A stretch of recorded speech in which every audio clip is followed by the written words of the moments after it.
finds you the needle in the haystack. See why 4 out of 5 employers who post a job on ZipRecruiter get a quality candidate within the first day. Try ZipRecruiter for free at ZipRecruiter.com/trial. That's ZipRecruiter.com/trial.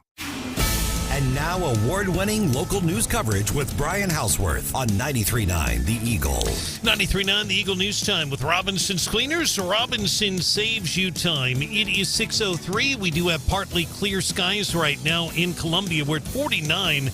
Going to be a nice morning today. On and off again rain, though, and there is a chance of a severe weather threat coming up tonight. It all depends on instability. More on that in just a moment. 61 for a high.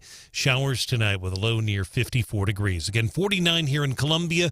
Good morning. Here are some of the stories we are working on for you at this hour. Damaging wind will be the primary threat if, and the key word here is if, there are severe thunderstorms tonight across mid-Missouri.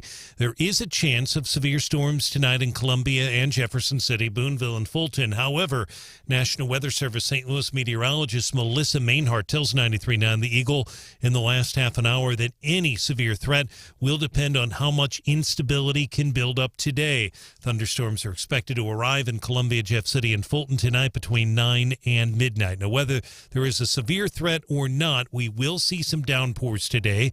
We'll see some downpours tonight, and that's exactly why the Cardinal game has been moved up today to 12:15 because of the rain expected in the St. Louis area this afternoon. More on that in a moment. Columbia police are asking for your help in solving a weekend shots fired incident. It happened in North Columbia. CPD investigators say a vehicle was struck by gunfire late Saturday night near Alpine Ridge and Panamora Lane, a residential area near Rangeline. No reports of injuries. If you have any information, you're urged to call Columbia Crime Stoppers 573-875-TIPS. A congresswoman who represents Columbia on Capitol Hill says Interior Secretary Deb Haaland should testify before the Congress about the department's apparent decision to stop providing police escorts for honor flights to Washington. Harrisonville Congresswoman Vicky Hartzler describes honor flights as one of the most inspiring programs in the nation. I think it's totally appropriate that she be called before the Veterans Affairs Committee and have some answers demanded of her why they now all of a sudden are stopping this policy. 93.9 The Eagle has contacted the Interior Department seeking comment on these changes. They have not responded so far to our inquiry. You can hear the full interview with Congresswoman Hartzler on our website. It is 93.9theeagle.com. A Columbia councilman is hopeful that the council's ban on the council will repeal the city's ban on roll carts at its next meeting. That'll be coming up on May the 16th. Fifth Ward Councilman Matt Pitzer's bill will be first read tonight. The council voted unanimously in April to place the roll cart issue on the August citywide ballot. They had to take action in April on the successful initiative to repeal the city's prohibition on the use of residential roll carts. If the council approves the Pitzer bill on May 16th, the August election would no longer be required. One of the big issues that will be voted on tonight at the city council involves the city's bus driver shortage in Columbia. It's a problem we have outlined numerous times here on the Eagle. Paratransit service specifically. The bill tonight is aimed at addressing Columbia's bus driver shortage. While the city continues to see a growing need for paratransit service, the city is down 11 full-time, 7 part-time drivers. That is 40% of their operator staff. Paratransit service is a federally mandated point of origin to destination service for qualified individuals. The city receives 200 ride requests per day for employment, medical, and shopping destinations. Staff is recommending council approval tonight. And preparations are underway for the Boone County Fair, which will be held July the 19th through the 23rd at the old Boone County Fairgrounds. That area is now officially called Northeast Regional Park. Columbia Parks and Recreation Acting Director Gabe Huffington says Parks and Rec is looking at how they can get different organizations into the park in general. For instance, we're actually just working with the Boone County 4-H to bring one of their fundraising barbecues back to that facility. Yeah. And so they'll be having that coming up in May at the Northeast Event Center. You can hear the full interview with Fred Perry and also Mr. Huffington on our website. It's 939theeagle.com. This year's Boone County Ham Breakfast, Saturday, July the 23rd. Our news is brought to you this hour by AirServe Heating and Air Conditioning, ensuring the air in which you live and breathe is comfortable and clean. For all of your cooling and heating needs, log on to airserve.com. 93.9 The Eagle News Time, 6:07.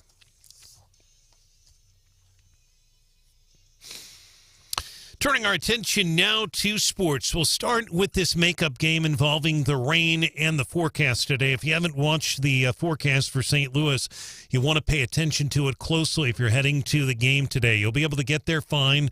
No issues getting to the game and should be all right during the game. Getting home, if you're driving back into mid-Missouri, you're going to be driving through some heavy rain at times. Not expecting anything severe. Bottom line, Cardinals makeup game with the Royals rescheduled day. It was going to be 3:15. It's now 12:15. Pre-game now 11:20 here on 93.9 The Eagle. This was the game on April 13th. Had to be postponed. Severe weather. Steven Matz against Zach Greinke today here on the Eagle, and Tom Ackerman will anchor the pre-game coverage today at 11:20 here on the Eagle. Cardinals beat the Diamondbacks 7-5 Sunday at Busch Stadium. Arenado and Bader hit home runs for the Cardinals. Yankees have won 9 straight. They beat the Royals 6-4 Sunday at Kauffman Stadium in Kansas City. Judge hit 2 home runs for New York. Again, the Cardinals and Royals today. I realize it's a little confusing because the series goes to Kansas City tomorrow, so this will essentially be, for lack of a better term, a 1-game series in St. Louis, then 2 more in Kansas City. Sports brought to you by Witt Print Shop. Our news time, 6:08.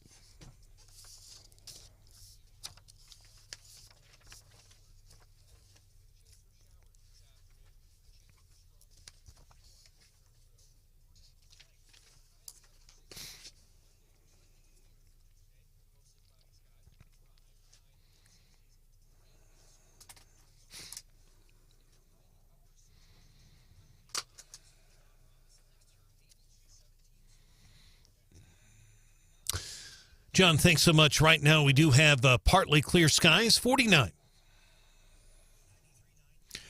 Traffic check with MidmoHires.com. Local companies are looking for local people. MidmoHires.com to find a job or post your job opening today. Roads right now are pretty quiet here in mid-Missouri. If you want to report a traffic issue, you can give us a call or a text 573-874-9390. More team coverage in less than 30 minutes. We have breaking news immediately.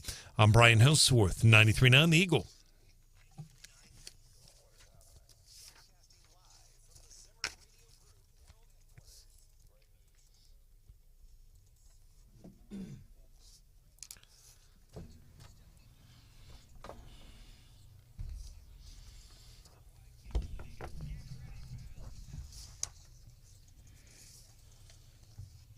Because these people have been so hard on you, which I don't get. I really don't. I think ever since you've come into office, things are really looking up. Gas is up, rent is up, food is up, everything.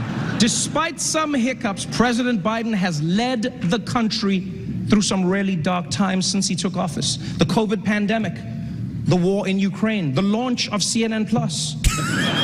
Last month he caused a huge international incident saying that Vladimir Putin should be removed from power. It was very, very upsetting to Russia. Yeah, until someone explained to them that none of the stuff Biden wants actually gets done. White House Correspondents' Dinner over the weekend. Trevor Noah going off. It's like a roast. They call it the Correspondents' Dinner. I think that's that packaging. Like last week as we were talking about listener complaints, Brian Hauswirth, he packaged it differently. It wasn't listener complaints. It was listener feedback. The White House Correspondents' Dinner. It's a roast, really. It's not just a correspondence dinner for journalists that handle the White House. Some of the highlights from the White House Correspondents' Dinner before we move forward. I do want to talk about the final 2 weeks of the legislative session. May 13th. May 13th. These are things that are really going to be affecting us. ARPA funding, potentially fuel prices, legalized sports betting. As a matter of fact, Sportradar's Brandt Iden joins us 8:10 this morning here on 93.9 The Eagle and 93.9theeagle.com. Biden even had a sense of humor about himself. Remember, he's addressing a room of journalists. I'm really excited to be here tonight with the only group of Americans with a lower approval rating than I have. Whatever you think of the guy, and I will say this about anybody, you have a sense of humor about yourself. You can poke fun at yourself. I think that speaks to confidence. I think it's big. You got to have a sense of humor about yourself, because when you're a chubby, balding, twice divorced, 51-year-old dude, you don't have any other options. You got your age right. I got it right. I told you I'm working on it, remembering stuff better. And what was I going to say? I don't know. that you met your weight loss goal, so you have something to be really confident about, right? I celebrated by Good. eating a giant steak at Lulu's in Moberly over the weekend. Oh, that place is so good. First time I'd ever been there. No way. Yeah. If you ever get a chance, good opportunity in Moberly. I'd been hearing about it, and it's kind of a secret, apparently. Mm-hmm. Not a lot You of gotta people, know not a lot someone. of people know about it. Like, you have to know somebody. And when you get in, there's a secret handshake. That's not true. But I finally went over the weekend. My goodness, that's really good. And I think it was like $22 for a fork, because you go to most chain steakhouse, 12-ounce ribeye. Get that out of here. I want a big cut. This is like a 14 or 16-ounce cut. Good stuff. Good for you. Beautiful town. Yeah, so I celebrated meeting my weight loss goal by overdoing With meat. With meat. Well, and then I took the baked potato home. They put, instead of like little scoops of butter, they use an ice cream scoop for the butter on the baked potato. And I usually don't eat baked potatoes. So I made up. I'm like, oh, man, I weigh too little now. I got to put this back on. Where was I? White House Correspondents' Dinner. Some of the things that we are covering on the show this morning. Do you want to get into the last couple of weeks of the legislative session here in Jefferson City? Because there's a lot of things coming down the pipeline that are going to be affecting us. Joe Biden poking a little bit of fun at himself. The very first president to attend the White House Correspondents' Dinner was Calvin Coolidge in 1924. I'd just been elected to the United States Senate. I remember telling him, Cal, just be yourself. Get up there, speak from the heart. You're going to be great, kid. You're going to do it well. Obviously joking about his age and having a good time. Mixed reaction. So always fun, White House Correspondents' Dinner, and I do appreciate anybody, as much as we vehemently disagree with the politics, the way the country is going. You look at the polls, by the way, he was talking about meeting with journalists, the folks that have a lower approval rating than me. Latest poll numbers on Biden, you don't need to know those because we know they're bad. Couple of interesting things, though, I do want to point out real quick. J.D. Vance, he was the subject of that movie Hillbilly Eulogy, which I saw, a pretty decent movie. But he's running for Senate in Ohio. Yes. Trump endorsed him last week. His poll numbers since that endorsement from Trump, They went up. they've gone up. Meanwhile, Trump's endorsement for in the Georgia gubernatorial race, not helping at all. The guy he's endorsed, I think he's endorsed Purdue. He's getting crushed. Nancy Mace, who Trump has also endorsed in South Carolina, or not endorsed, she's winning easily against his backed candidate. Billy Long in our 2022 Missouri U.S. Senate race has talked several times about a potential Trump endorsement. We got a news release from Billy after Trump mentioned him.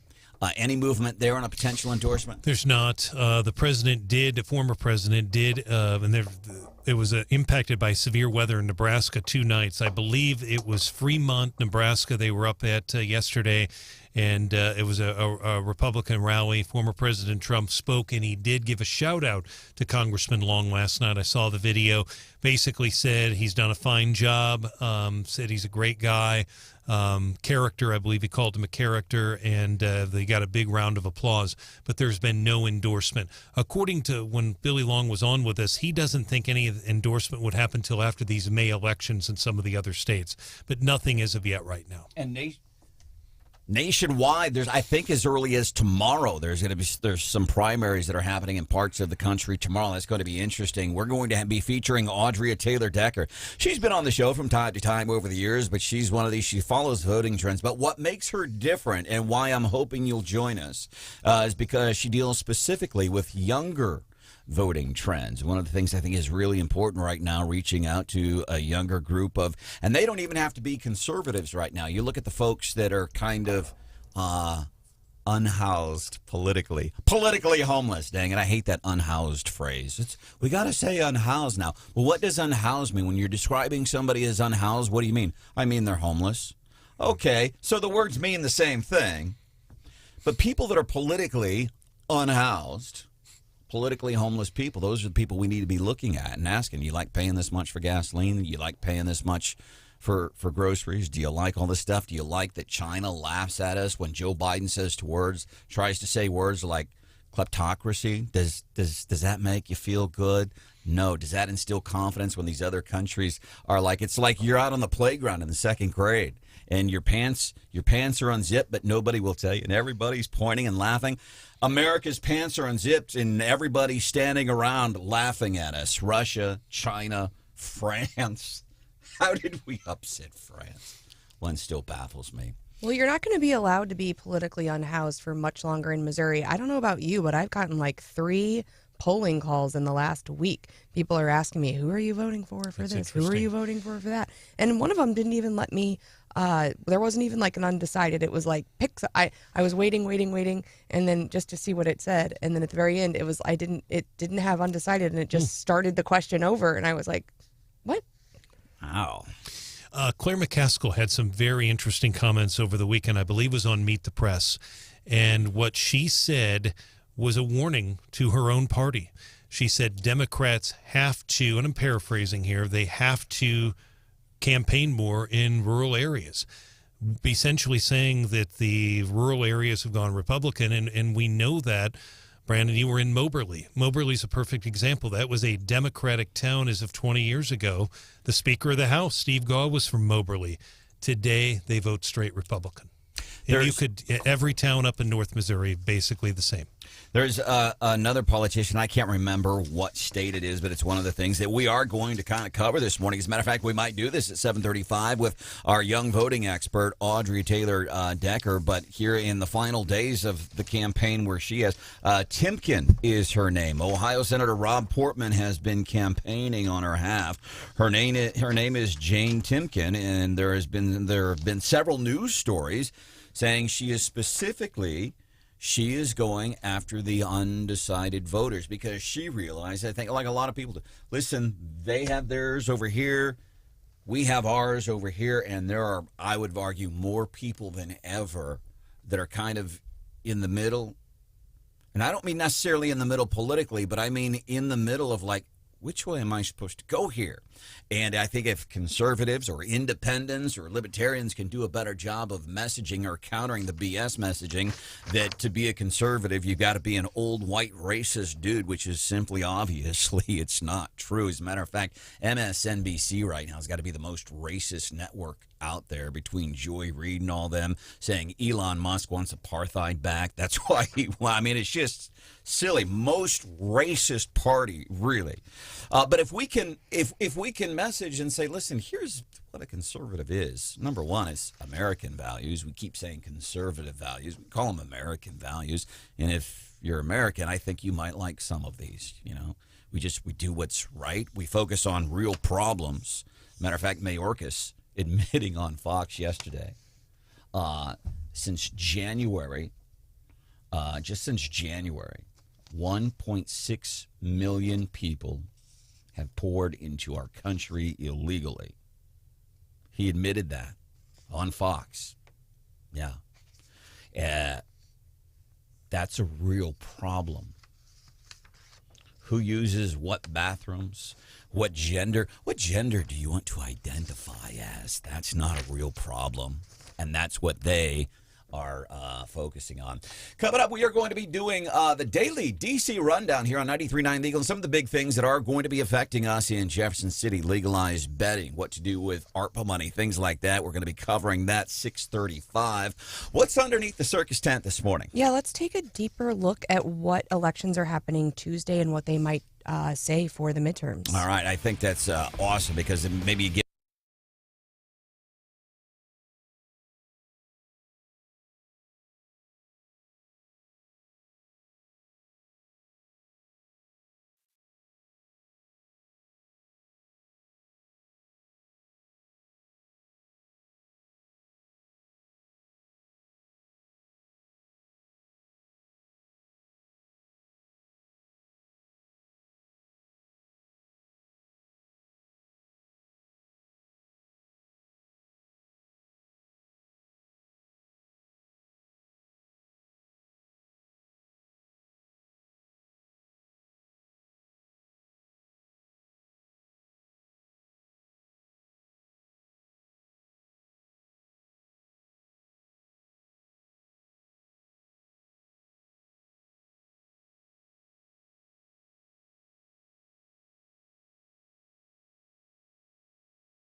Opinions on social issues. We throw those around too. Wake Up Columbia. 93.9 The Eagle.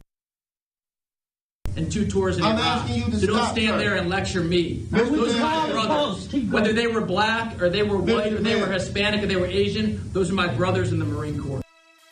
You know, I'd like to say that that's a debate between some Senate candidates in Ohio or Pennsylvania or whatever, but does it really matter where it's from and who it is? Hey, we're on the verge of some important elections nationwide. Stephanie Bell has a scoop for you in today's Daily DC Rundown on 93.9 The Eagle. Tuesday is the first multi-state contest. There are contests in Ohio and in Indiana that are very important. Now, everyone nationwide, I think, has heard about Ohio. Of course, you identified J.D. Vance's Hillbilly LG as a movie, but it was a book first. And so I want to point that out. It was a book before it was a movie, but of course, Branden would identify it as a movie. He's been endorsed by Trump. And so again, is Trump the kingmaker? You know, everyone's still kind of wondering. And this race, I think, will be important. And I think maybe following how that turns out, we might see some shifting around the nation of who's, you know, are they really going to want Trump's endorsement or are they going to be, you know, separating themselves from that? 2 things. J.D. Vance's poll numbers. Trump endorsed him last week. What happened to his poll numbers? Big bump. And has anybody said, man, that movie was really good. I'm going to write a book based on the movie? Anyway, but also it's going to give us a look at some of the Democrats. So in Cleveland, there is a progressive challenger who is a big Bernie person, Nina Turner, who's challenging a sitting rep. And so we might also kind of get some sort of feel for which way the Democrats are going. My thought is they just keep getting more progressive, but will those super progressive candidates be successful? This will kind of be our first look. And then in Indiana, they've got, I think, like their full primary. So they're from, you know, federal elections, but also their state house. And so that will give some folks some insight as to, you know, where the state legislatures might be headed. Also, we're still got an eye on 2024 and the presidential race. You know, are we going to have candidates who are our Trump people or are we not? So I guess on CNN State of the Union, Asa Hutchinson said when asked whether he was mulling a presidential run, he said, I am. But of course, you have to get through this year. And he was saying about Trump, he thinks that he did a lot of good things, but we need to go in a different direction. And so he, among other folks, are all eyeing that race. And I think a lot of what happens in the midterms on how that Trump endorsement goes will tell us some about how that 2024 race is going to go. So I think right now, is it fair to say Trump endorsements mixed bag right now?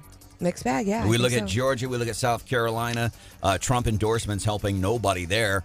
In Ohio, we've seen what it's done in less than 7 days. Coming up, Brian Hauswirth is going to get you up